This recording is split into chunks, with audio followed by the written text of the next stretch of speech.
Nung isilang ka sa mundong ito, laking tuwa ng magulang mo, at ang kamay nila ang iyong ilaw.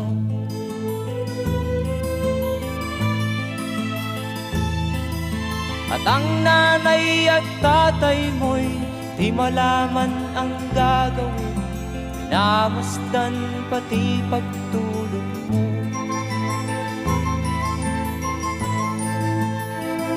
At sa gabi napupuyat ang iyong nanay sa pagtimpla ng gatas mo.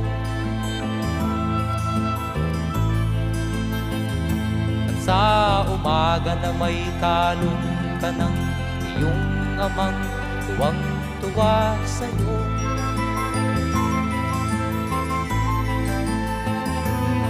Ngayon nga ay malaki